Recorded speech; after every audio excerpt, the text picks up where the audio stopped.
Hi everyone, this is Dwóch i Ten Trzeci podcast, in which we interview people related to the video games industry, journalists, publishers, game developers, YouTube personalities or esport players, and we dive into their backgrounds, find out the reasons behind their passion, talked about their projects and the state of the industry, as well as touch upon their plans for the future. I'm Adrian Palma and I'm here with Oskar Śniegowski. Yeah, that's right. Hello, I'm Oskar Śniegowski, the second half of Dwóch i Ten Trzeci, and now you are probably wondering why we have such weird names and why this podcast has a name that you can probably not understand. That's because we are from Poland. I guess you heard about this country in latest news because of the Nazi gold hidden in a train deep in the heart of the mountain. And we normally record this podcast in our native language. We've actually recorded 15 episodes so far. But this episode is special, firstly because it is in English, as you can hear it, and secondly because we have got not a single guest, but actually two people that we are going to talk with today. And those are quite notable people, Nick Bruty and Richard Sun. Hello! Nice to have you here, guys, and you are the founders of Rocket Games, with very impressive records in the industry. But I will hand over the rest of the introduction to you, as we've already been talking for quite a long time. Tell us in a few sentences, please, what you've been working on in the past. What are your roles currently in the studio? Well, hi, I'll start. My name's Nick Bruty. I'm known for games like MDK, Giants, Citizen Kabuto, Earthworm Jim, Armed and Dangerous, Aladdin, and many other games. I go back way to the 8-bit days of the Spectrum and Commodore 64. So I've been around a while. And in the studio here, I work on design and art lead. Rich? Oh, yes, that's me. So my name is Rich Sun. I'm Nick's other co-founder. Not quite as old as Nick, but I started off my career at LucasArts. The first game I worked on was Escape from Monkey Island. The last thing I did there was Star Wars Republic Commando, and there's some stuff in between. Actually really liked working on the Sam & Max 2 sequel, which ultimately never saw the light of day, which is really sad because it's really good.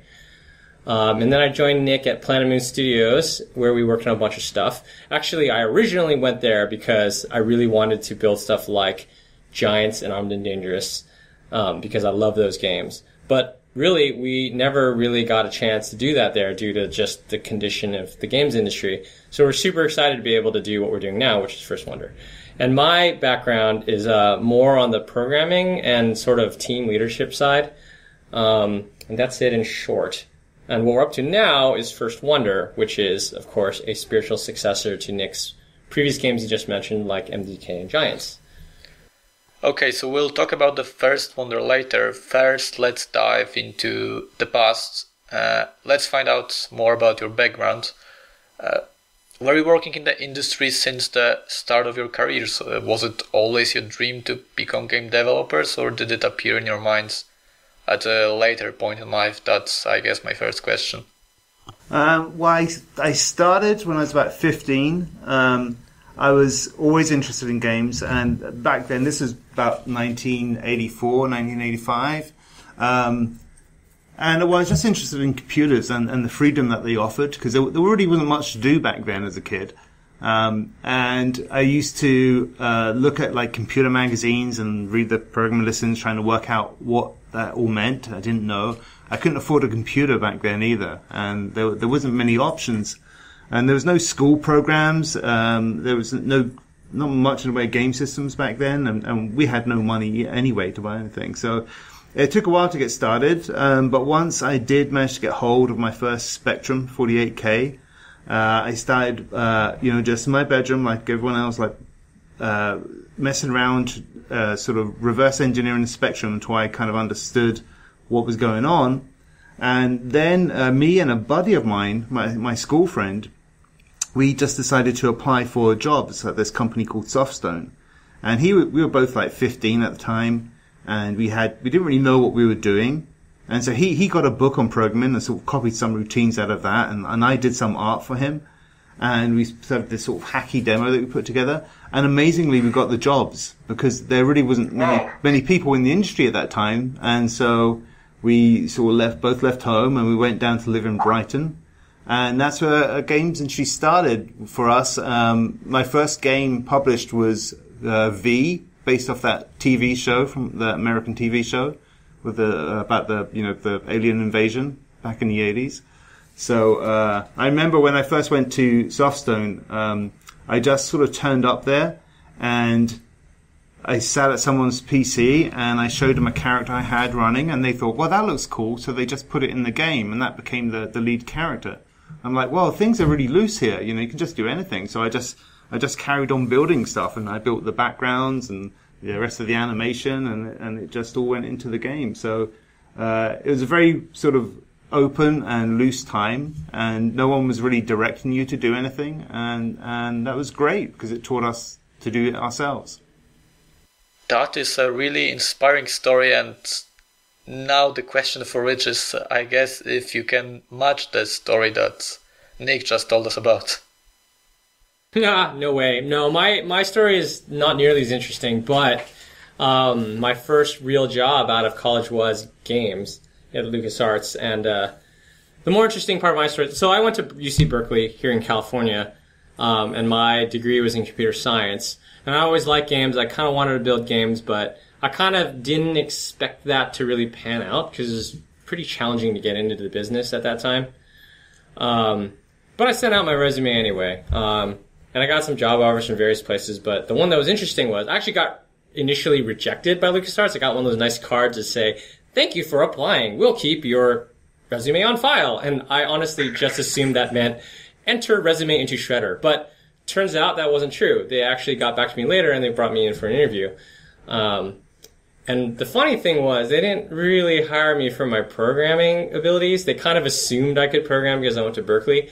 They actually hired me what they told me is they hired me because it seemed like I had some writing skills based on, my website and stuff.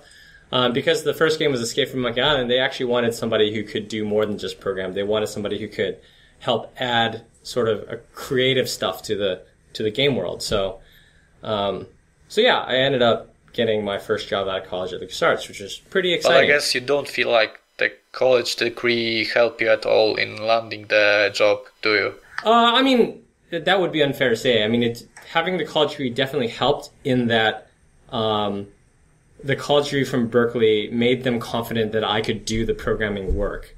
It was the other stuff that kind of was stacked on top of it that made them sort of decide to hire me. The hiring lead programmer at the time also came from Berkeley, so he was familiar with what that program is like. So he figured if I could graduate from that, then the level of programming they needed at that time was probably certainly going to be covered by my skills. And that was around 2000s, right? Like 1999, yeah. Okay. And on the topic of college again, Nick, have you ever felt that you missed on something in the industry by not going to college? And the other question is maybe not completely related to it. You were born in the UK, but now you live in the United States. Why is that? Right. Well, did I miss college? I think there's a part of me that will always think I missed a sort of probably more social aspect of the sort of college experience. But I certainly would never trade it for what I went through at such an early age, because I was dropped in at the deep end and taking responsibility for stuff, and you just learn the really important things really, really fast. And because I think also at the time I was just lucky with my timing that the industry was kind of growing up at the same time I was. So it meant I got in at the right time, and then I saw how businesses expanded. I saw how people made games, how it all grew together. So it was really valuable, and it's hard to sort of capture that again. And the move to the States happened in '92. And I was working with Dave Perry back in the UK. We'd done a bunch of games together. We'd just finished doing the Terminator on the Genesis console. And there was a company called Virgin, by Richard Branson's Virgin company. He set up a game studio over in Irvine in California. and they just needed people, and they were looking for experienced people, and I guess they're having a hard time filling it with with Americans at that time, and so they were looking to the UK, and they basically brought a bunch of us over at one time. I remember Dave went over first, and I was finishing up another game, Alien 3, Super Nintendo. When I finished that, I went over for an interview, which was, pretty much a formality at that point because of our game experience. But it was funny when I was working on Alien 3 in the UK. My producer was a guy called Neil Young, and he didn't know I was going over for this interview, and so I went over, had the interview, and then I walked in to see Dave, and who was there but my producer, Neil Young. I'm like, well, what are you doing here? He's like, oh, I just came over for an interview as well. I'm like, bloody hell, we're all here. And so we, within a few months, I moved over. I had a house in the UK, but I just packed my bags and came straight over. And it's all very exciting, to go from UK to like a California beach scene. It wasn't, if it was just me by myself, it would have been a different experience, but it was me and about a dozen other Brits, and they put us all up in the same sort of apartment complex, and so we were just hanging out all the time and, drinking tea. Oh yes, there was some tea in amongst everything else. But yeah, we were having a blast, and we were also doing all very well over there because a lot of us were freelancers in the UK, which means that you're pretty professional. You only get paid when you work. So, we're pretty tight and quick. And, I think we were sort of impressing the American counterparts with how fast we put things together. Okay then, let's go further. I want to ask you about Adrian's dearly beloved Giants. It was such an ambitious game, it was ahead of a lot of the games back in the days. And I want to know, how did the development look like? How many people were involved? How long did it take? What difficulties did you have? What technology? What engine? Etc.?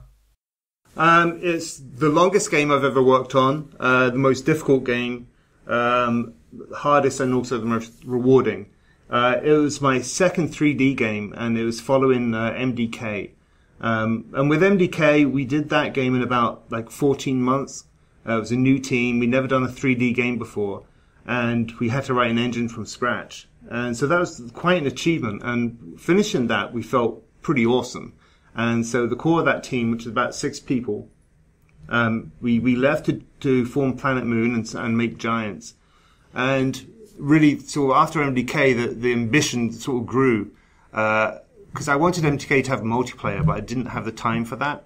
And so that was a real focus for Giants. And I knew I wanted to have 3 different races that were completely different in style. And at the time, I was just thinking it was Giants versus spacemen versus pirates.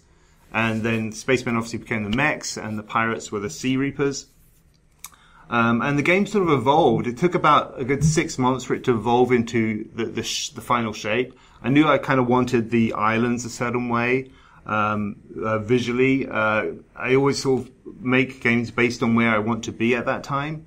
And at that time, I really wanted to be on a vacation. So I made all these very luxurious, wonderful islands. And I thought, well, if I'm at least working hard on these things, I can imagine actually being there. And that's a nice thought. So the development time we were imagining was going to take about the same time as MDK. And we were way off on that because the ambition had multiplied so much, and we just didn't have enough experience in the 3D world, even having done one game before, to appreciate the extra step that I was taking. Because I'd never taken such a big step before. Before the games were 2D platformers like Earthworm Jim. So going from Aladdin to Earthworm Jim is a very small step. Going from Earthworm Jim to MDK was a big step, and took twice as long, but the step from MDK to Giants was tenfold. But we just didn't realize that at the time. And so initially my ambition was even larger than what you see in the game today. And so at about the sort of 18-month period, I had to, as a team, we had to all go in together and decide what to cut out, things that we had to leave. So there are things like the mech mothership that you've never seen, that actually would float outside the world, and the lander that you see at the start of the game in the cutscene, you could fly that. they used to fly out to Mothership where they would hang out at their bar and whatnot, and you'd grab that, and the idea would be that you would be able to fly to each of the different islands yourself. And so that was one of the things that got cut, and there were many other sort of characters that got cut as we sort of started to scale back the game. But even in scaling back the game, it still left a pretty bloody huge game at that. So but you were an independent studio, right? You weren't pushed by a publisher to release the game as soon as possible. So I suppose the reason behind it was that maybe you were running out of money, and that was the reason, or what caused you to release the game without fully realizing the idea you had for it? Well, we were publisher funded, so it was by Interplay, and so Interplay had like joint published Earthworm Jim, and then joint published MDK. And so when I wanted to start up a new studio and do something new, they were like, sure, well, look, we'll go forward with this. But in a way, it felt like being an independent, because Interplay was a very different company then, or very different to companies you have now. It was run by Brian Fargo, who's a game maker. So rather than dealing with a businessman, I'm dealing with a game developer. And he was very trusting, and really didn't see much from me for the first 6 months of the game. Didn't really quite know what I was building, but trusted me from MDK. And but Interplay themselves, after like first 2 years of sort of production on the game, were starting to run into trouble financially, and it was getting to a very sort of tight situation. So the game had to come to an end at some point, and so we did release it. Really with probably about another 3 or 4 months needed to really polish it to where it should be, especially like the Kabuto levels. Had the least amount of work on them. And then some technical issues that we could have done with. But I can't blame Interplay for that, because they really gave us more time than we had initially asked for, and they tried hard to support us as a sort of circumstance, and sort of inexperience with that scale of project. So the game was released, and I've always had the feeling that it was simply too unique, too special to become a commercial success. Could you tell us, maybe not necessarily the exact numbers, but at least approximately how well did Giant sell in the end? As well as your next game, Armed and Dangerous, as these two were so different. Right, well, I mean, I don't have exact numbers. That has been an issue with the publisher, so I can't give you those details. But clearly, it sort of underperformed. It was very hard for me at the time because I wasn't even worried about creating a huge hit. I just wanted it to be big enough so I could do the sequel and really fulfill the rest of the game and the direction I was going in, and continue that direction. So when I didn't get the opportunity to do that was very, very difficult. For why it wasn't a success, I think there's probably a number of reasons. One, I think it probably was just a bit too ahead of its time. And I mean, marketing really didn't know how to sell it, what to call it. And so many people have said to me, oh, I remember that at the time. I was kind of curious about it, but I had no idea what it was about, because they couldn't just look at it and understand. And I actually couldn't tell them in a simple way what the game was really about.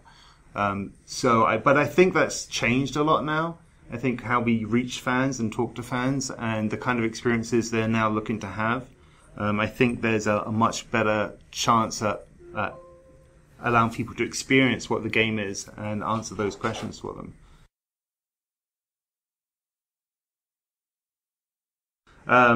So that was a situation where we'd finished Giants. It wasn't doing well enough, and Interplay couldn't do a follow-up. There was a chance there was going to be an Xbox version of it, but we didn't want to do a cheap conversion. We wanted to actually sort of rebuild some stuff, and it was too expensive for Interplay at the time to go with that. So then we were sort of cut adrift, and we were wondering what we were going to do next, and like who wants to make these type of games with us. And we found a partner at LucasArts who were willing to take a chance on us, but we couldn't do the game of the same scope as Giants at the time, because we couldn't take as much time and we couldn't spend as much money to do it.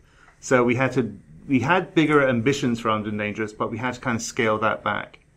And in a similar sense, when it came time to market and sell in that game, Martin had a tough time working out what the role was. But also LucasArts were of all companies, were in a slightly strange financial situation where they had a limited budget and they had to decide what money to put behind what game. And they really decided to go behind Mercenary at the time. And so we didn't really quite get their full support in pushing Armed and Dangerous out. I was actually at LucasArts at that time, and I remember when they revealed the trailer for Armed and Dangerous, and basically a room full of 400 people just started dying of laughter. It was super amazing.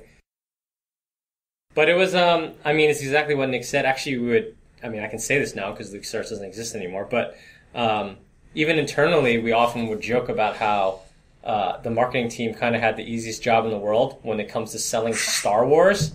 But it kind of meant that they didn't really know how to market anything that wasn't Star Wars nearly as well. And I would say from an internal point of view, that's kind of how we felt about Armed and Dangerous as well. Back then, I think that you have to put in probably like twice as much effort and a lot more money to push something that's truly new and different to people's expectations. So that requires a lot of effort, and the standard marketing campaign just kind of falls flat. And people are just confused. As soon as the people are confused, then that's it, really. Yes, and no one gets confused about Star Wars. That's kind of what they were used to. Or they won't be confused by Mercenaries, right? So it's an easy choice for them to make, really. Awfully direct game. So I've had some people at LucasArts actually apologize to me for that in the past, but that's how it goes sometimes. But before that, I have 2 points to make. First, Nick, you mentioned that the marketing team for Giants didn't really know how to sell the game. And I don't know if you're aware of that, but Giants appeared in Poland in 2001, I guess, a few months after the worldwide release, and it was sold in a special series called Extra Classics or something like that for around 25 zlotych, which was something like $6 back then. So that only confirms what you just said, that they didn't know how to sell the game if they had to start selling it abroad at such a low price point, not being convinced that they can make good numbers at a full price, which, by the way, it obviously deserved as a great game. To be honest though, I was quite happy again because it was so cheap and I got it as my first PC game ever, and if it wasn't that cheap I'll probably never find out about it or find about it much later. So that's a positive part of the story to keep our spirits high. And the second thing is that you mentioned a sequel to Giants, and as a psycho fan of Giants, I have a memory in which I'm watching a trailer for the sequel, but to this day I haven't really been able to figure out if it was just an illusion or if Giants 2 was really happening but you cancel it because I was looking for this trailer on YouTube and I couldn't find it anywhere. No, unfortunately, there's nothing. I love your story, but there was no official Giants 2 footage put out there. But what you might have seen is some early video footage that was stuff cut from the original Giants. Because I have occasionally seen some stuff, and I'm like, where did that come from? I don't even remember recording that, and that was cut from the game. So there's a chance you could have seen something in the early days. Okay, so we have the mystery of Giants 2 finally explained. We're fully satisfied with it, but let's continue our interview, and the next question is what happened to Planet Moon Studios after the release of Armed and Dangerous, and after it turned out that it was not a commercial success, as we said a moment ago. Why did you move from PC to handhelds and Wii, and why did it last for over 5 years? Well, there's just a sort of change in the market, or I should say the publishers' willingness to take risks like that. So we always used sort of, I guess, medium-tier publishers. So for the type of games we were doing, we weren't going to get AAA budgets, but they were also more expensive than the real low-end budget games. And so after Armed and Dangerous, we just couldn't find anyone who was willing to make that type of bet again. Everyone was really trying to play it safe, either like double down on a AAA game or go to the other extreme and do really, really low budget Wii work. So we found ourselves in an interesting place that we knew we had to sort of diversify. if we wanted to stay together as a group. And so my plan really was to move into other markets and sort of just bide my time until we could sort of circle back round and start making these type of games again. And it seemed to have taken much longer than I anticipated. So, did you set up Rogue Rocket Games immediately after Planet Moon Studios was closed down? Yes, the Planet Moon closed down in a very sudden manner, so there really wasn't much of a plan, other than the fact that Richard and I just started working together on a project of Planet Moon that was sort of separate to the rest of the company, and we decided that we wanted to continue that experiment. So we launched Rogue Rocket immediately. Within like a month or two, once we had closed Planet Moon down, and then we sort of worked out what we were going to do as we were doing it. And the plan was really to we wanted to explore obviously the mobile space out there, and then sort of tentatively grow the company and sort of start building IPs again, and really just exploring what the market could take, and also with the ultimate goal of making these type of games again, like First Wonder. So I guess that's because you decided to open a new studio and Planet Moon in the end had to be closed down. The idea to create Wii games or casual games, let's say, wasn't that good in the end. Like it turned out not to be beneficial to you, right? Or was it a different reason that you had to close down Planet Moon and move to a new studio? Well, it was a sort of holding ground. As the market was sort of shifting around and we were trying to work out where a company of our size really would fit within the market and allow us to do what we wanted to do. So it's hard to say whether it's a good or a bad thing that we went that path. And it wasn't actually that path that actually closed Planet Moon down. That was a very unique set of circumstances with a project that fell apart at the last moment and left us in a precarious position where it was just made more sense to actually close the company than to go into debt trying to keep it going at that point. So we were sort of on our path to get back to where we wanted to be. We just didn't quite make it. So once you move to the mobile space, I guess that's not the goal you're talking about. You're talking more about games like First Wonder that we are going to touch on in a second. Big, ambitious games that are different from normal AAA games that are released by big publishers. But the move to make some casual games, again, or mobile games specifically, I guess it was just to make some money and to like develop the studio to the level where you could approach a bigger project like First Wonder. Am I correct? No, that's actually not quite right. When we started Rogue Rocket, we didn't actually say that we were going to make mobile games or cheap games. In fact, our kind of opening philosophy was that the mobile marketplace actually created a whole new audience of gamers who were never gamers before, and they had a whole world of interactive experiences to discover. So we actually wanted to make interesting games for that space with all these new players. So we didn't go into it just trying to make money, and we didn't go into it just to make simple games. In fact, the first game we made was a mobile version of Infected, which turned out to be actually much more complex a game than the audience was actually ready for even. So, at the time, we weren't thinking of starting Rogue Rocket intentionally to do a game like First Wonder. We actually just wanted to bring our creativity and new ideas to a platform that was like sort of yet to be discovered, what the limits of the audience and the platform were. Yeah, in fact, actually, Infected, when we were working on that was actually on the PC, and we were thinking of it being a browser download at the time, because this was about, 4 years ago now? 2011? No, 5 years ago, oh God. But we wanted to make it so you could play cross-platform, from PC to iPad to whatever, which we did, and we had that all running. But when we made a deal with a publisher, they were only interested really in the iOS. Okay. And they sort of shelved the PC version, which was actually the rather large, grand scale version of the game, and we sort of were kind of channeled into the mobile market. Okay, now I've got a few quick questions about Rogue Rocket Games. And the first one, how many people are working in there now? Our core team is 5 people. That includes Nick and I. And then we have sort of like partner companies and partner individuals we work with as contract, depending on what we need. A good example of that is one time for Gunpowder, Nick reached out to his old buddy, Mike Dietz, who worked with him on Earthworm Jim, and he did some really great 2D animation for us.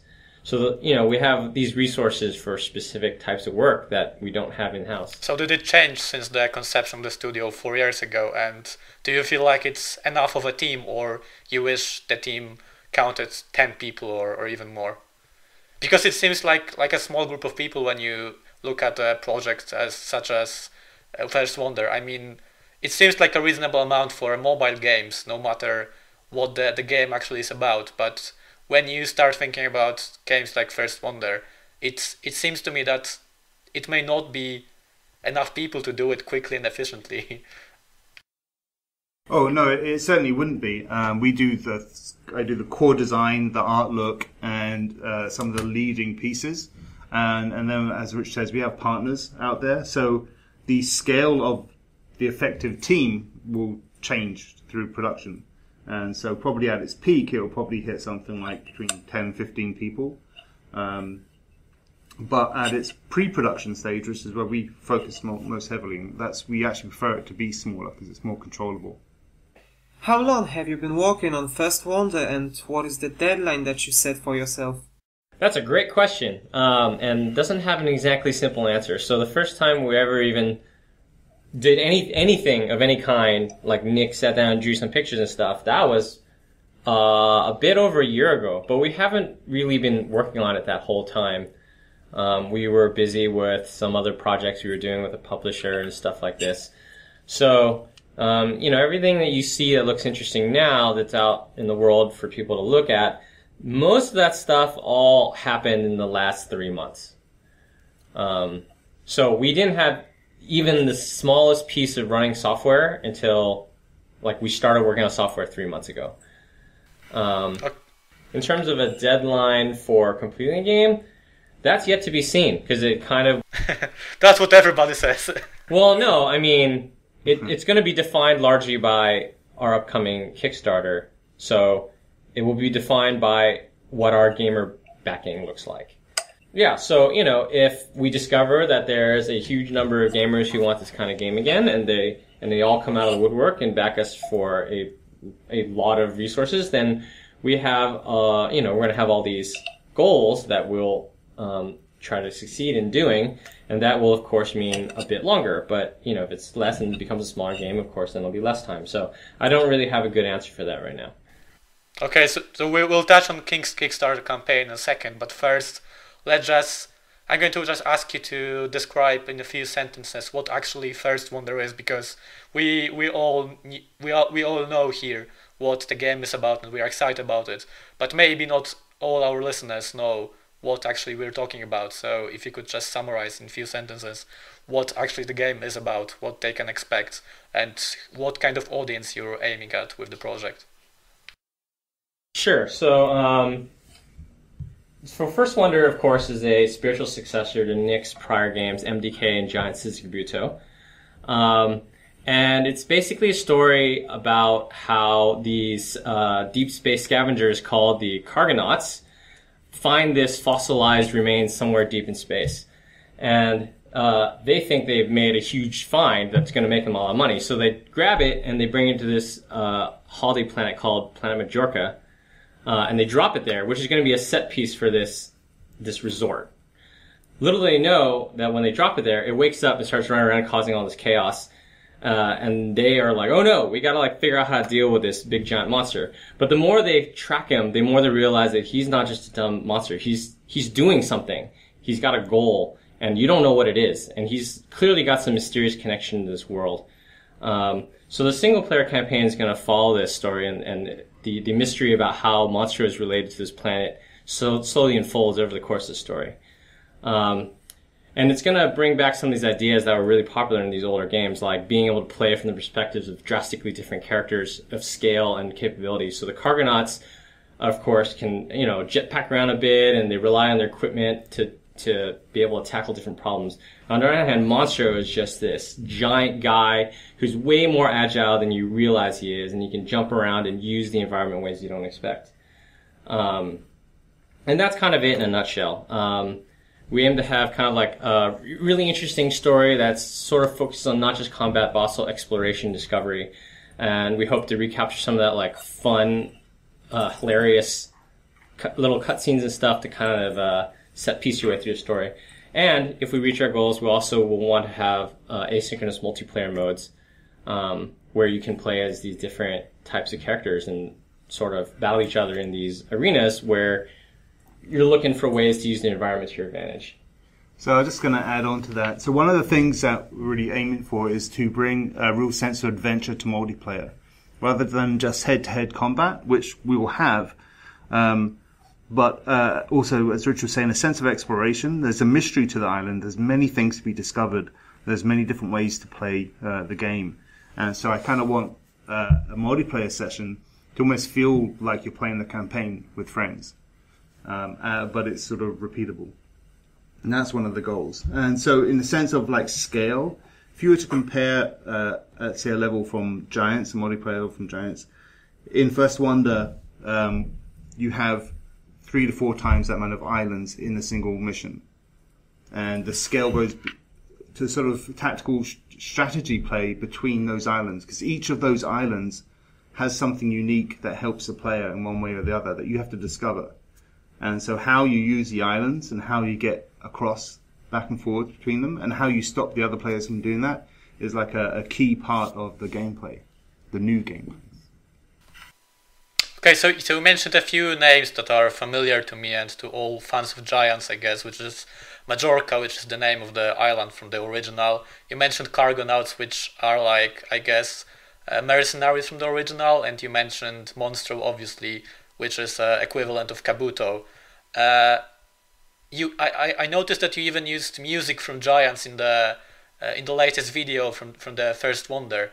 And I'm wondering, and you said that it's a spiritual successor to MDK and Giants, but to me, at the first sight, it seems like it's almost like a direct sequel to Giants. So I guess my question is first, what are the references to MDK? And secondly, why can't you just call it a sequel to Giants? Well, firstly, the IP of Giants is owned by Interplay still. And so many people have asked why we can't do a direct sequel to Giants. And I had planned to many years ago. I had a lot of ideas for that. But it just became a complicated deal structure that we couldn't quite make happen at that time. And so it seemed much simpler to just start afresh. Because one of the important things, and especially using crowdfunding, is that we get to retain the IP so I can continue to build upon these worlds. Because they're designed to be expansive. And so I had planned to do many sequels to Giants. In terms of like what is the relationship between MDK, Giants, and First Wonder, it's really just, I guess, me forming my own design philosophy.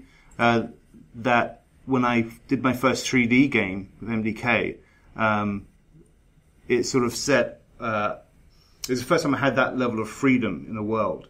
And I started to define the type of typical things that I tend to gravitate towards, which are, open, free worlds, explorative gameplay with action and clear goals, and what the balance is between those, and sort of an unpredictable sense of gameplay.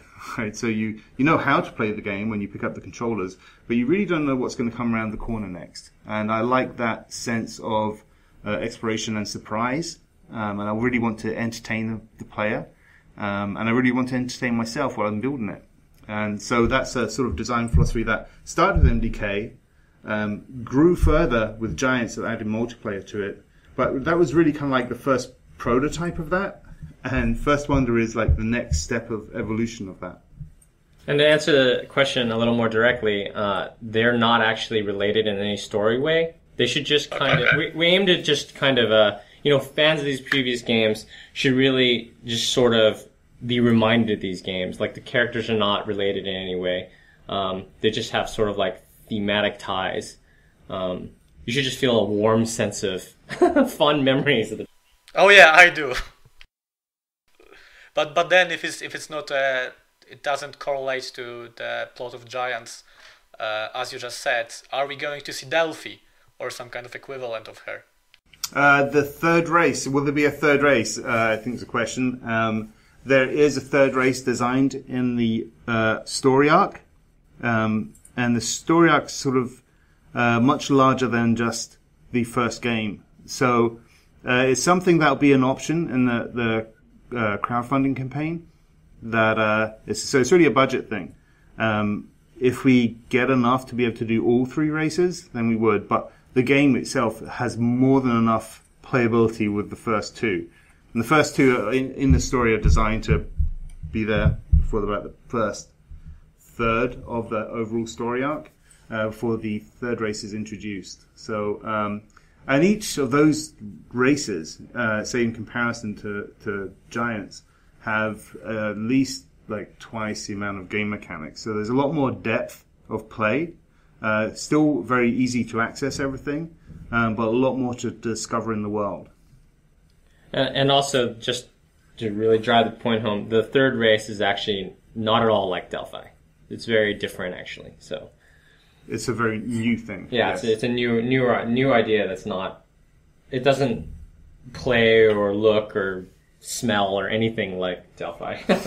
I guess the look is the critical word here when you think about Delphi. But it's also part of the mystery, so we're not really going to talk too much about that. Sorry to be dodgy on that, but so no exclusive for us. It's a bit earlier, yeah. Okay, so my last quick questions connects with Kickstarter. You said about it something earlier, but I want to ask you: did you plan Kickstarter for Fast Wonder from the beginning, and were the donations that you set up on your website successful at all? Yeah, I mean, well, to be 100% accurate, we just knew that we wanted to crowdfund it. Whether or not it was Kickstarter specifically or not was sort of a later decision. And as for the early believer campaign that I think you're referring to, it actually did better than we honestly expected it would. When we first started talking about it last year, we didn't really spend much time looking for people to find out about it yet because we just weren't ready.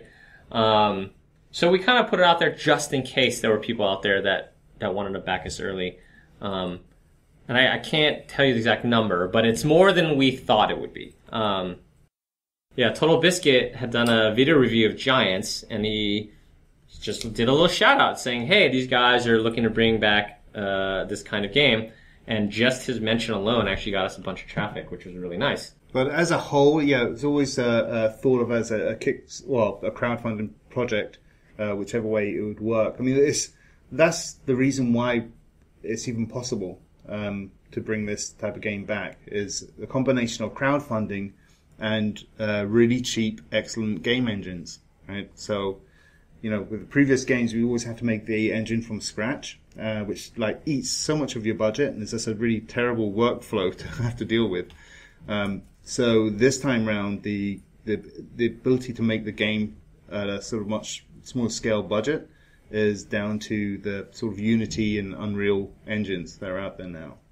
So are you planning to start the campaign in a few weeks? Because you said on your website that the start of the campaign is set for quarter number 4, right? So it should be out in a few weeks, I guess. Ah, very observant of you. Yes, it should. We will be announcing the official date very soon. We haven't done that yet, but it is in that kind of time frame that you're talking about. So there should be some kind of news coming out relatively soon. Have you already decided what the goal are you going to set?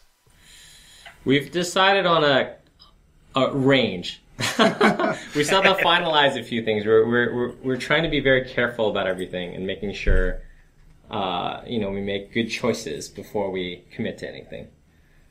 It is one of the more challenging things to do, to work out how to break the game down into those components. Yes. What if the campaign is not successful, which we obviously do not want to happen, but let's say it's not successful. Do you have a plan B, and is it still possible for the game to exist if you fail at Kickstarter? I don't terribly find it that fruitful to think about that right now. Like it's like, you know, a lot of people don't realize this, but running a crowdfunding campaign is actually a lot of work. Like it's actually a challenging endeavor. So we've honestly just been focusing 100% on doing what we can to make it successful. So we haven't committed much thought beyond that because it's actually just going to, you know, make it that much harder to succeed at the Kickstarter if we spend our energy anywhere but supporting the Kickstarter. So yeah. I don't have an answer for you because I refuse to even think about it. We'll do this again next month. That question comes from our mentality that we have back here in Poland, which is quite full of negativity. So I just couldn't resist to ask this question and show our real face. But anyway, you mentioned the engine, and I heard Unreal Engine 4 and Unity mentioned. So are you doing it at Unity or in our Unreal Engine 4? So we have experience with Unity, but we haven't used Unity 5 yet. For the demo that we showed at PAX, we decided that'd be a really great opportunity to try out Unreal 4. So that was built like from scratch in a few months, and I think it's been a pretty successful test. We do want to check out Unity 5 before we would go into full production, because the art assets can go back and forwards fairly easily. And we really want to see what the network in play is like now in Unity 5 to compare it to Unreal before we make our final choice. But so far it's been pretty good. It's taken a bit of a ramp up for Unreal because it does some things very easily, but then you can get caught out on a very simple thing, and we can end up spending a lot of time on something we didn't expect.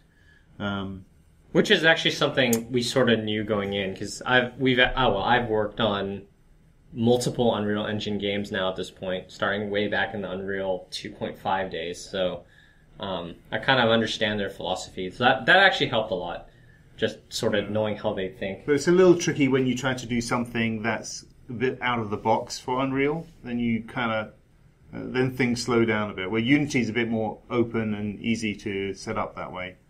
We know that we have just returned from PAX Prime in Seattle, where you were promoting First Wonder and visitors were able to put their hands on playable demo.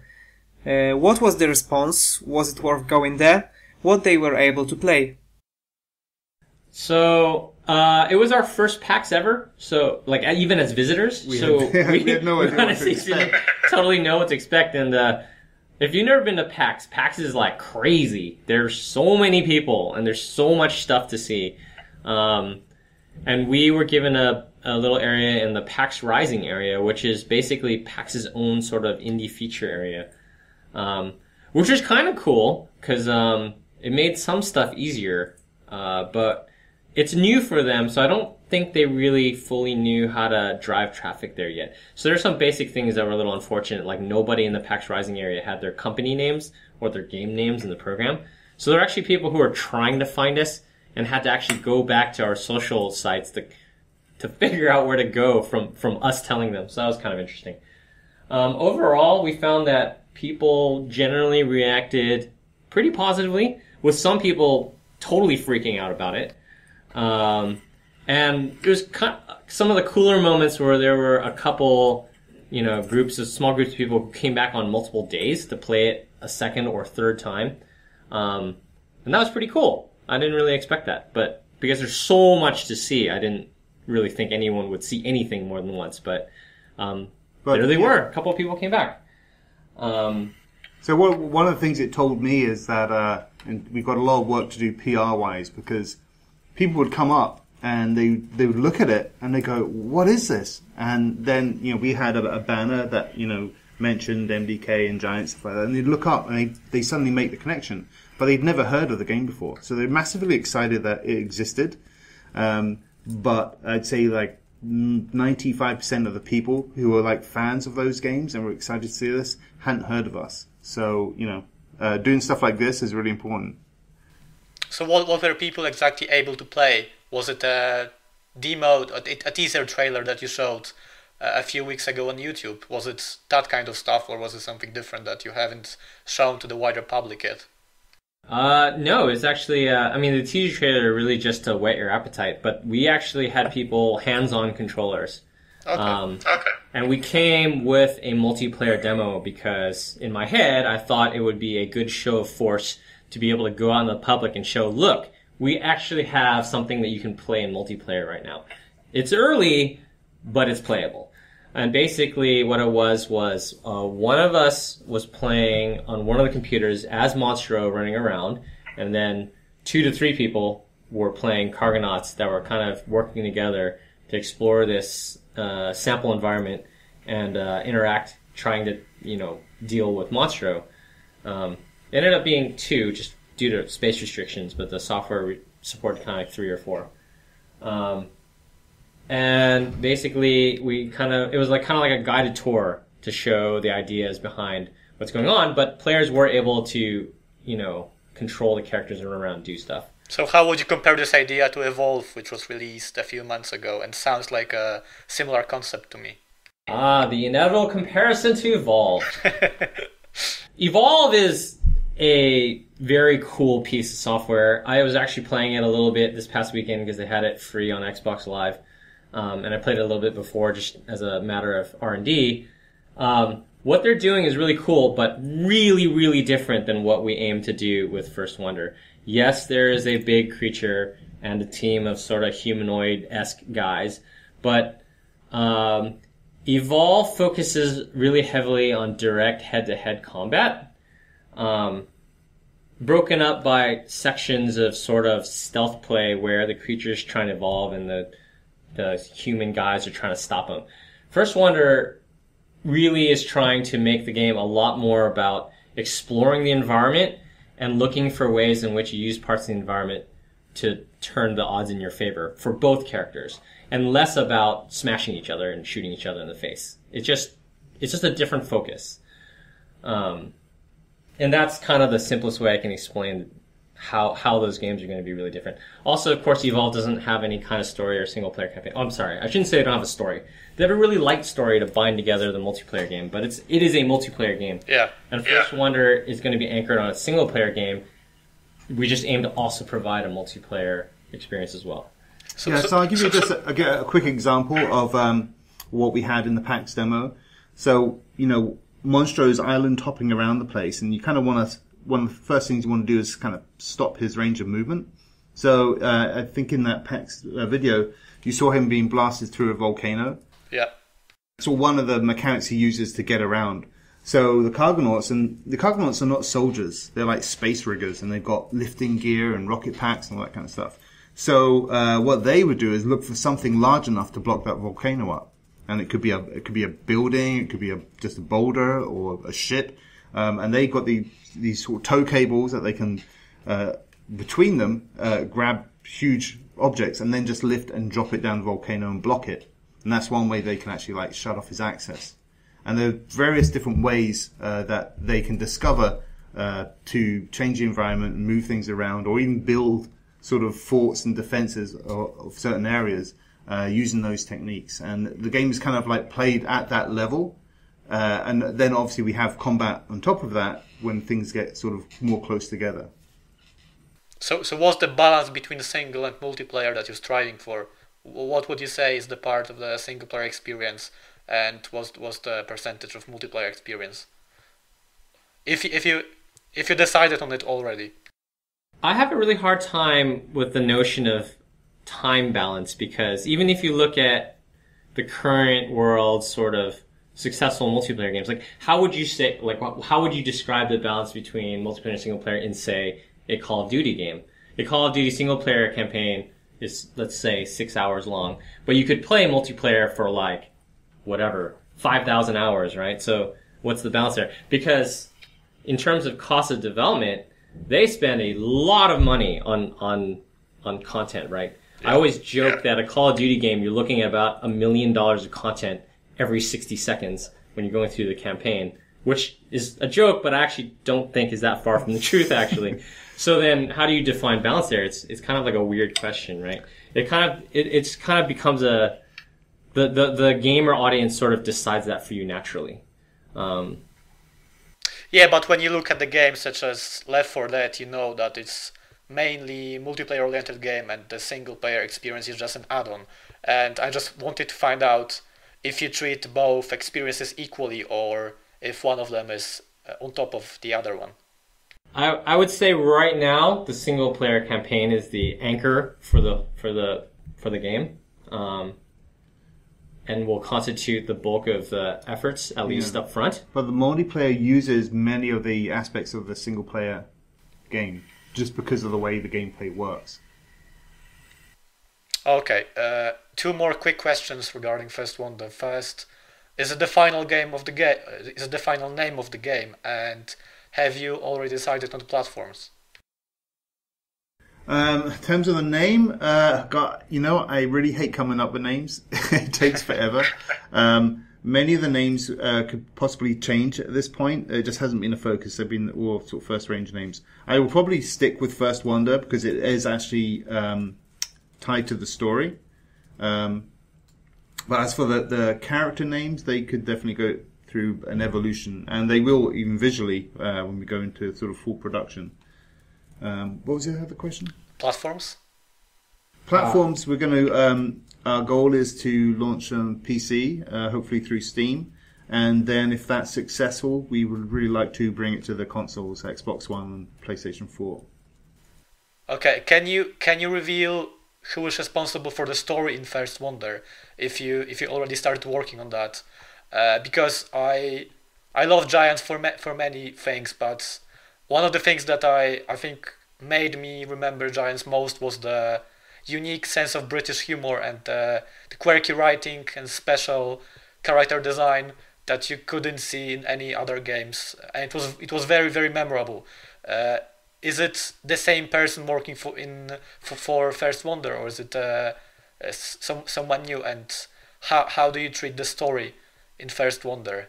Was the focus on that element?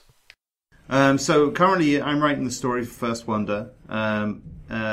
In Giants, the sort of cutscenes were mostly written by Tim Williams, and we've collaborated a bit on First Wonder for that. But he's now sort of full time in another position, so I will be looking for another writer. But the approach that I have is I create a very open world where anything can happen, and then we take a bunch of personalities and we drop them in these crazy situations, and the personalities really sort of define the boundaries of what the story is or what's going to happen in there. So I really the driving force of it is to make this, I say, very sort of unpredictable storytelling, and that tends to lead to just crazy things happening. And then we are just, in terms of like British humor, it's simply just a fun way to make a game, I find. It's not almost like such a deliberate attempt to just be funny, as it is it's just a nice way to pass the time.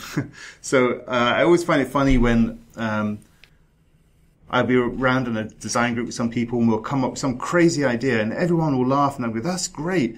And then they'll go, yeah, but we couldn't possibly put that in the game. Well, at that point, I'd make the opposite decision. I go, no, that's bloody hilarious. That goes in the game. And so it's that sort of approach. So I will be looking for some more collaborative writers on this. There is, a larger story arc than existed in Giants, which will probably come over a bunch of different episodes of First Wonder. So there's a fair amount of work to be done, but probably more work that's been done at this point than there was in the same time frame for Giants. Okay, we're looking forward to find out about the story then. And there is one more element of the game that we haven't touched on yet, which is music, which I also loved as it pertains to Giants. And I already mentioned that we could hear some familiar themes in the videos for First Wonder. Third question is, are you going to use any of that material in a new game?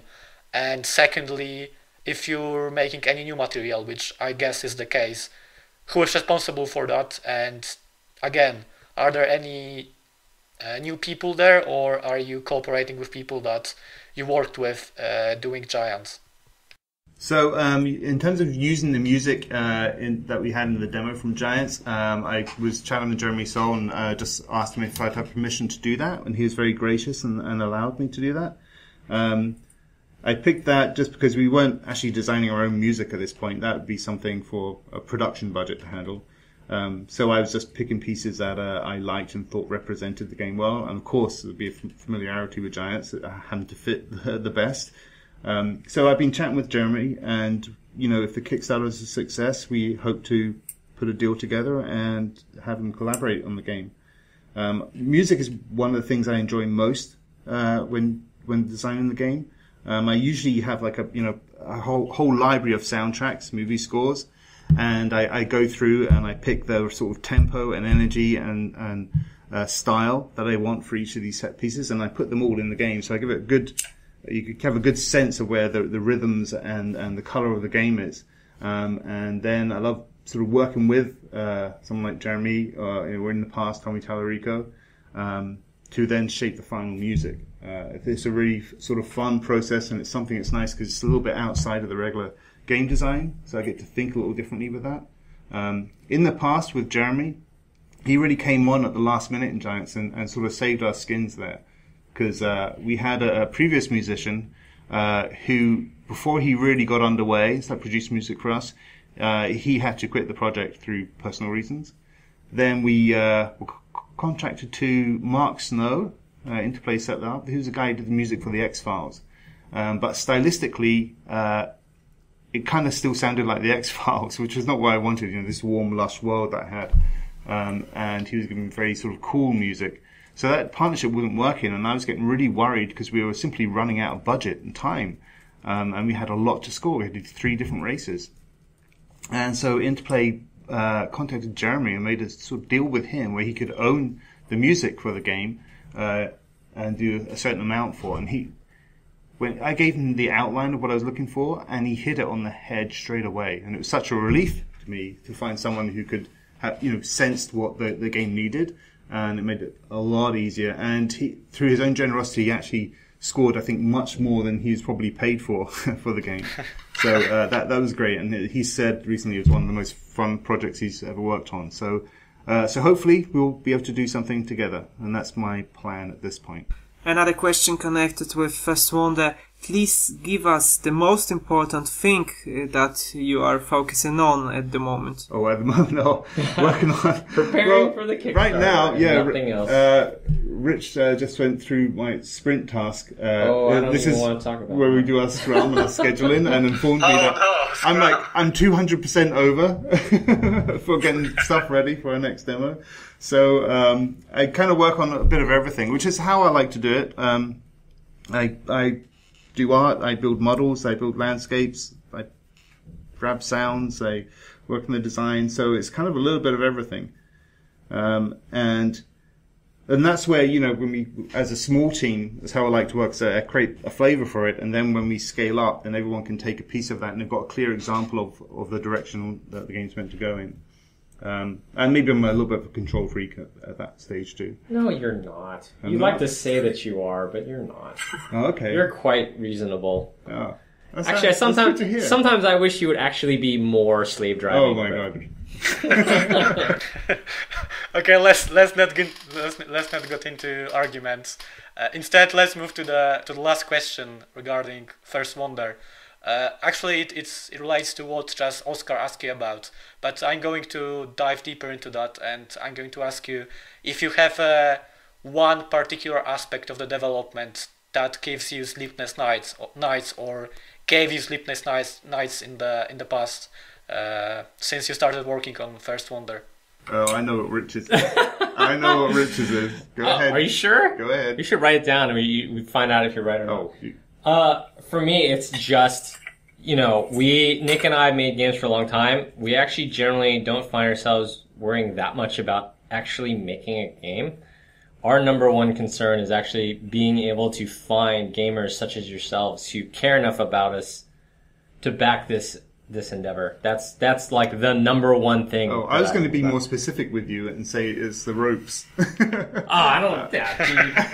That's been your programming nightmare. Details. I think you spent probably more time on that. I did. Any other it's single true. system that we're working on. That's true. But now you've drawn attention to them. Thanks. Yeah. Yeah, ropes sounds like something very difficult to program, and I I guess I can feel your pain in some way as a computer science student and someone who programs in his free time as well. But what Richard said was quite cute as well. So please don't depreciate it, Nick. Anyway, we just finished the subject of First Wonder, and before we finish the whole podcast, we have 3 rapid fire questions regarding games in general that we ask all our guests in the podcasts. And the first one is about what are you playing currently, if anything, if you're not too busy working on First Wonder, obviously. Normally I play a lot of games, actually, as Nick will tell you, but it's been very hard recently. But let's see. What have I played recently? We were playing speedrunners. Oh, yeah. It's old now, but we only just discovered speedrunners when we were at PAX, and we kind of cracked out on it briefly while we were there to unwind. Yeah, that's super fun. We should have gone to bed that night, and instead we played that game till, I don't know what time, 4 in the morning or something. That was pretty fun. On my own, I guess I'm slowly working my way through Far Cry 4 at home. Although, like I said, I don't have much time right now, so it's taking me forever. And I've been playing a bit of Insurgency for multiplayer. And I just tried out Invisible Ink. Oh, how was that? It's pretty cool. It's really hard. Yeah? Yeah. It's very stylized. I mean, Clay does really stylized stuff. I actually love their style, so, like...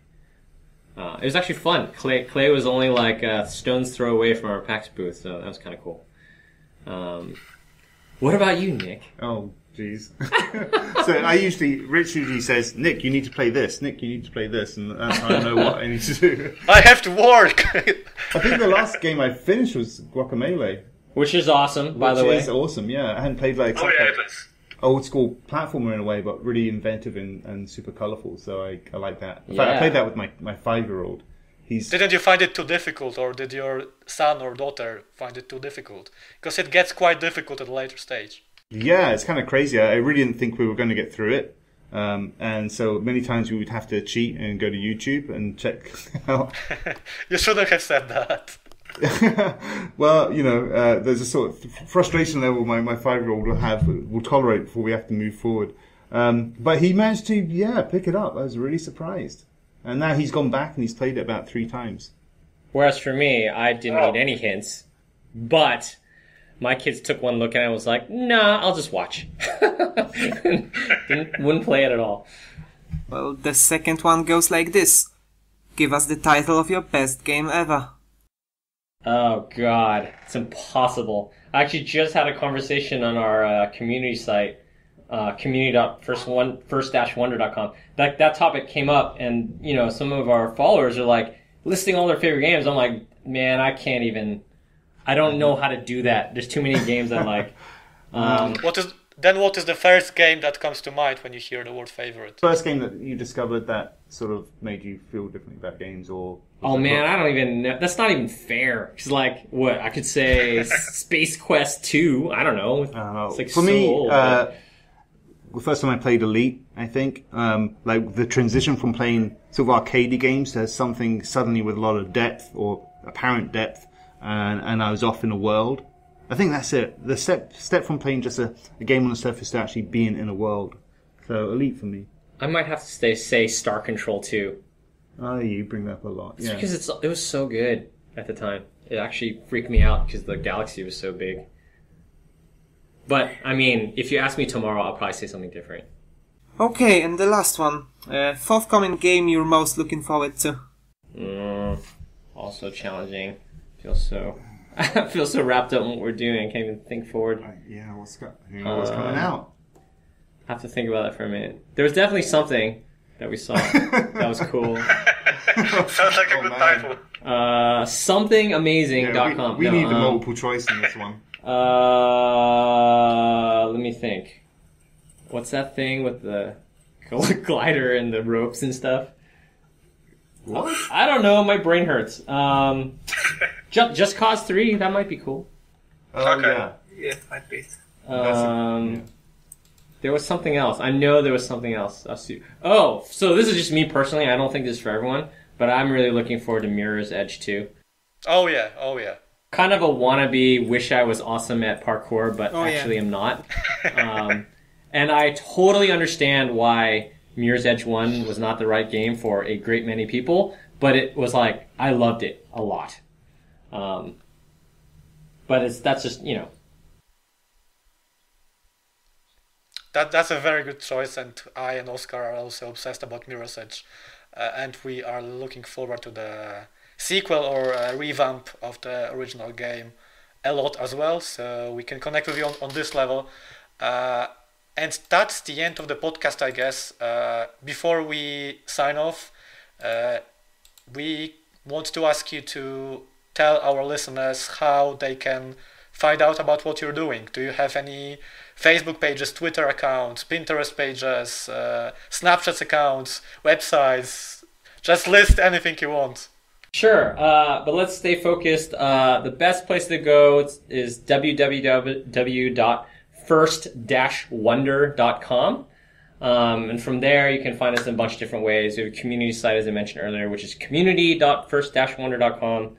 And you can find links to our Twitter, Facebook, YouTube, Twitch. What else did we do? Snapchat? No Snapchat. We're much too old for that. But yeah, I mean, I don't want to confuse people too much. So just www.first-wonder.com, and you can go find whatever your favorite way to follow us is there.